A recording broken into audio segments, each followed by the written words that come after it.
안녕하세요. 손지아입니다. 캄보디아의 보이스피싱 범죄 소식을 들으면서 문득 '윤석열, 김건희 그리고 캄보디아 관계는 어떤 것일까?'라는 의문이 들더라고요. 그래서 자료를 좀 찾아봤는데요. 일단 윤석열 정부 시절에는 캄보디아의 보이스피싱 범죄단 수사에 전혀 도움이 되지 않았습니다. "경찰 영사 더 늘려 달라." 묵살해 버렸고요. 캄보디아에 코리안 데스크 만들어 가지고 캄보디아 경찰과 공조해서 수사하게 해 달라, 이것도 묵살. 결국 경찰청 외사국이 2023년 조직 개편을 통해서 폐지가 되고요. 외사 기능은 경찰청 국제협력관실로 통합이 됐습니다. 현재는 경찰청의 외사국이라는 이런 명칭의 독립부서가 없고요. 2023년 1,083명이었던 외사국의 인력이 2024년에는 49명으로 큰 폭으로 줄었습니다. 이게 윤석열 정부 시절에 있었던 일이고요. 얼마 전에 또 이재명 정부 들어와서 얼마 전에 캄보디아의 경찰청에 코리안 데스크를 만들기로 했다, 뭐 이런 얘기가 있더라고요. 아주 좋은 일입니다.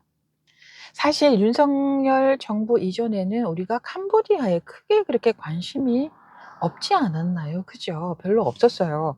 그런데 윤석열이 2022년 5월에 대통령에 취임합니다. 그리고 6월에 무슨 일이 있냐면요. 한 달 만에 기획재정부가요, 한국 캄보디아 공적 개발 원조 ODA 사업 통합 정책 협의를 합니다. 그리고 윤석열 정부가 캄보디아에 대한 대외 경제 협력 기금 차관 지원 한도액을 원래는 7억 달러였는데 15억 달러로 2배 이상 늘립니다. 그리고 12월 달에 캄보디아에서 훈센 총리와 정상회담을 합니다. 일단 차관을 2배로 올려놓고 훈센 총리하고 정상회담을 한 거예요. 그때 왜 당시에 김건희가 캄보디아의 선천성 심장 질환을 앓고 있는 소년을 안고 있는 모습 촬영한 그 사진이 또 화제 또는 논란이 되기도 했었는데, 자, 여기서 기획재정부가 나옵니다. 혹시 모피아라는 말 들어보셨는지 모르겠는데요. 모피아라는 말은 과거 재무부 Ministry of Finance의 앞에 머리 글자를 따가지고 MOF인데요. 여기에다 어, 마피아를 더해가지고 모피아라고 불렀습니다. 비꼬아서 부른 말인데, 과거 재무부 MOF는 현재 기획재정부입니다. 왜 모피아라고 이런 용어가 나왔냐면요. 예전에 고시 재무부 출신의 인사들이 정계, 재계, 금융권 등에 진출해서 많은 자리를 차지하면서 특정 세력을 구축한 현상을 마피아에 빗대 가지고 비꼬는 그런 말이 바로 모피아입니다.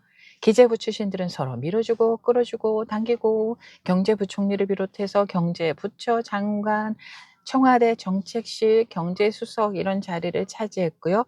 한국의 경제 정책을 주도했습니다. 그뿐만이 아니네요.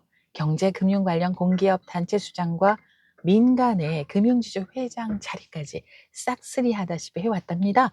그래서 모피아라는 호칭이 생겨났습니다. 윤석열 정부하고 기획재정부하고 뭔가 솔솔 좀 기미가 좀 보이지 않습니까? 자, ODA는 공적 개발 원조 또는 정부 개발 원조인데, 선진국 정부가 개발도상국의 자금 또는 기술을 원조하는 건데요. 이 ODA 자금의 주요 관리 방식은 무상 원조, 그랜트가 있습니다. 그냥 돈 주고 돌려받지 않는 거예요. 그리고 유상 원조가 있는데요. 유상 원조는 상환 의무가 있는데 저금리로 장기 상환이 특징입니다. 이 유상 원조 부분에서는요, 한국수출입은행의 대외경제협력기금을 통해서 관리가 되고요. 기획재정부가 총괄합니다. 수출입은행이 실무적인 관리와 집행을 맡습니다.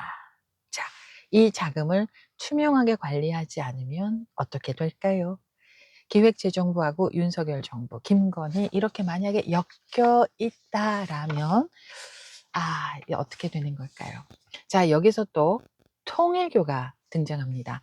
통일교 측이 캄보디아 공적개발 원조 ODA 사업의 하나로 메콩강 부지 개발 사업을 하게 해달라라고 청탁할 목적으로 6천만 원 상당의 그라프 다이아몬드 목걸이, 1,000만 원 상당의 샤넬 가방 등을 건진법사 전성배에게 전달한 그때가 바로 2022년이라고 합니다.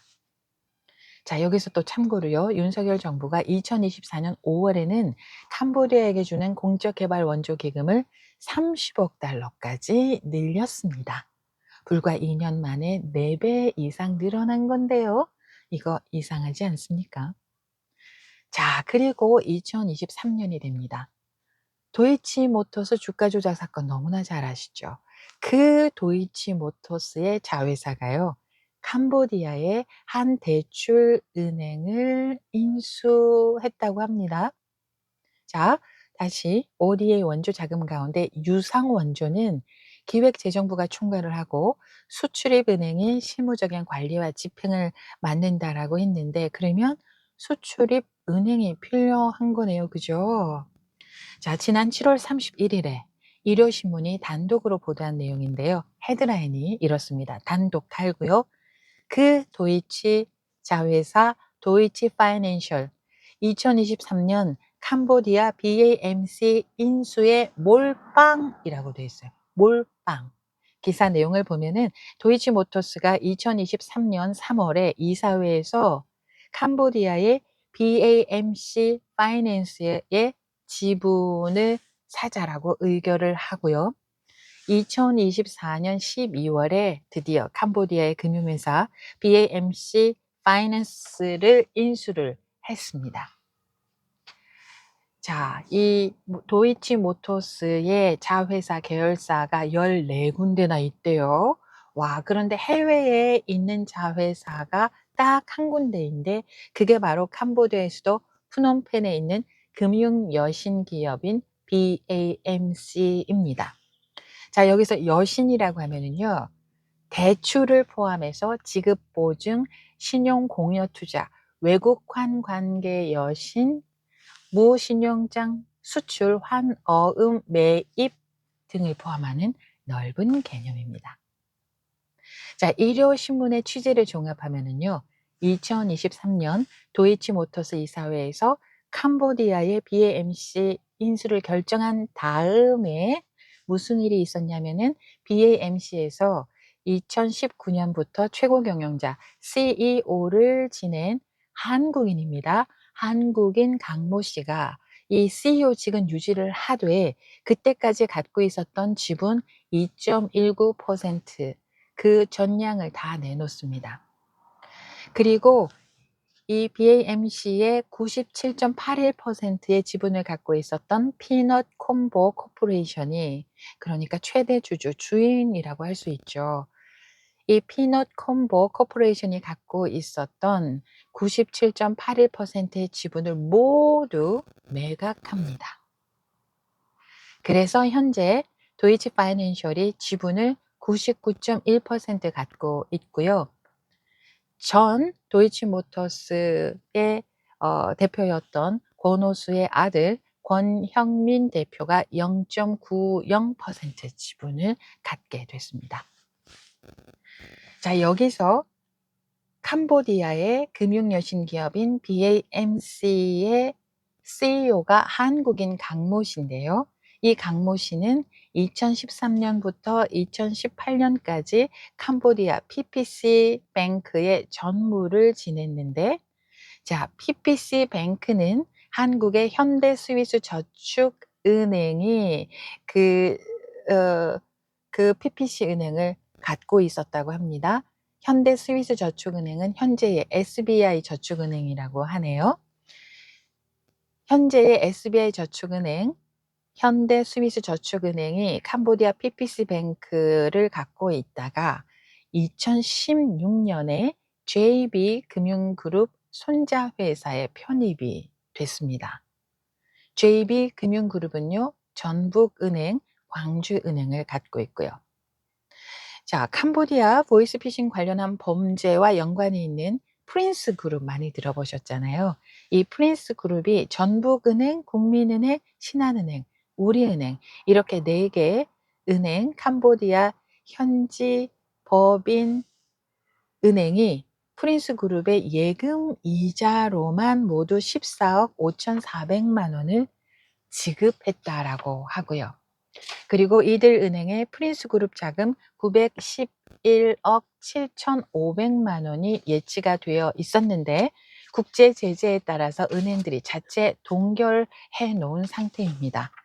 그래서 프린스그룹이 이들 은행을 통해서 돈 세탁을 한 것이 아닐까 의심이 되는데, 이 은행 가운데 하나인 전북은행은 JB금융그룹에 속해 있고, JB금융그룹은 2016년도에 캄보디아의 PPC 뱅크를 갖게 됐고, 이렇게 막 연결고리가 있네요.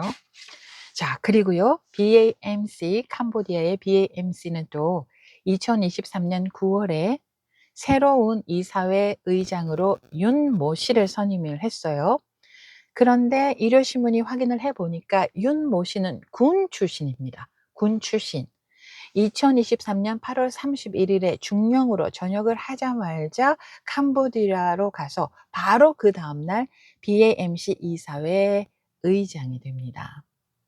이 윤모 씨는요, 일요신문에 군대 전역 시기에 일자리를 찾고 있다가 20년 이상 알고 지냈던 분의 소개로 BAMC에 입사를 하게 됐는데, 내가 금융 전문가다라고 할 수는 없지만 재정 장교로 30년 가까이 복무해서 충분한 역량을 갖췄다는 생각에 도전을 했다, 이렇게 얘기를 했습니다. 도이치모터스의 자회사 BAMC의 이사회 의장은 군 출신입니다. 뭔가 이렇게 좀 다들 연결이 되는 것 같고요.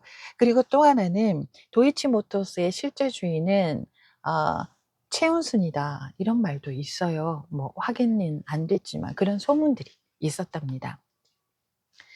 자, BAMC 이 은행은요, 도이치 파이낸셜이 인수하기 이전에 2022년에 손실이 31만 6,339달러였고요. 2023년에는 72만 3,994달러가 적자였고요. 2024년에도 83만 달러, 12억 원 적자였다고 합니다. 그런데 도이치모터스는 이런 BAMC를 매입하려고 2023년 9월에 유상증자를 합니다. 새 주식을 발행해서 500만 달러 규모의 신규 출자를 또 선행합니다. 그리고 말입니다, 앞서 일요신문이 몰빵이라는 단어를 썼잖아요. 도이치 파이낸셜의 2022년 총 포괄이익이 65억 원, 2023년에는 40억 원이었거든요. 그런데 도이치 파이낸셜이 BAMC 지분 매입에 들인 금액이 439만 달러, 57억 원이었어요. 57억 원. 도이치 파이낸셜이 한 해 총포괄 이익과 거의 맞먹는 거액을 투자한 거예요. 게다가 새 주식을 발행해서 500만 달러까지 땡겨 가지고요. 그렇게 해서 도이치모터스는 자회사 도이치 파이낸셜을 통해서 BAMC의 지분 99.10%를 취득을 했고, 나머지 지분 0.90%는 권호수 전 도이치모터스 회장 아들 권형민 도이치모터스 대표가 매입을 했습니다. 이 거금을 들여 가지고 캄보디아의 금융회사를 사들인 것은 성공이 확실하다, 이렇게 확인을 했으니까 이렇게 거금을 들여 가지고 인수하지 않았겠습니까? 서울신문의 기사에 따르면은요, 이와 관련해서 수입차 업계 관계자가 도이치모터스는 캄보디아 현지에서 성공할 수 있다는 확실한 정보가 있었기 때문에 과감하게 BAMC를 인수했을 것이다, 이렇게 말했다라고 합니다. 인터뷰에 그렇게 나와 있더라고요. 그리고 얼마 전에 또 유튜브 채널에서 한 국회의원이 650억 원 정도가 이 도이치모터스의 캄보디아 은행 BAMC의 차관으로 제공이 됐다, 이런 얘기가 있는데, 그 기사를 아무리 뉴스를 찾아보려고 해도 기사로는 아직 나온 게 없더라고요. 그런 말도 있습니다. 저는 도이치모터스가요, 독일계 회사인 줄 알았거든요. 독일계 회사가 아니고 도이치모터스가 대한민국의 수입차 딜러 기업이 돼요. 특히 BMW 공식 딜러사더라고요. 또 미니도 취급을 하고, 홈페이지에 보면은 원주에서 시작해서 한국에 처음으로 BMW 인증 중고차 판매, 또 한국 최초 미니 판매, 수입차 딜러사 최초 코스닥 상장 이런 이력이 나와 있고요. 그리고 위키백과 등의 자료를 보면은 설립 연도가 1997년 8월 17일, 상장일은 2009년 1월 30일이라고 나옵니다. 도이치모터스는 도이치 파이낸셜을 비롯해서 자동차 금융 자회사, 도이치 오토월드 같은 부동산 매매 단지 운영 자회사 등등이 있대요 보니까. 자, 그리고요. 김건희 여사 게이트, 집사 게이트 있잖아요. 김건희의 집사 게이트 중심 인물 김예성 씨가 렌터카 회사인 비마이카를 설립할 때 도이치모터스가 BMW 50대, BMW 50대를 싼 값에 빌려줬다라고 하네요. 네. 자, 이렇게 저렇게, 이렇게 저렇게 다 연결이 돼 있는 걸 또 한번 확인할 수가 있습니다. 자, 그리고 또 하나, 보도가 또 하나 있는데요. 경향신문에서 7월 21일자 보도한 헤드라인에 이런 기사가 있었습니다. 단독 달고요. 김건희 특검, 김건희 후원업체 히림 압수수색이라고 헤드라인이 달려 있고, 기사 내용을 보면은 김건희 여사 관련 의혹을 수사하는 특별검사팀이 김 여사 후원업체로 알려진 히림 종합건축사무소에 대한 강제 수사에 나섰다라는 기사가 있습니다. 이 히림은요, 2017년 12월에 설립된 연민복지재단에 1억 원을 출연을 했는데, 2019년, 2020년 이 재단의 이사가 전성배, 건진법사 전성배 씨의 스승이라고 하네요. 그리고 이 히림은 김건희가 운영했던 코바나 컨텐츠 관련 전시회에 3차례 후원을 했고요. 그리고 윤석열 정권에 출범한 이후에 2년 넉 달 동안 따낸 관급 공사 수주액이 1,800억 원에 달합니다.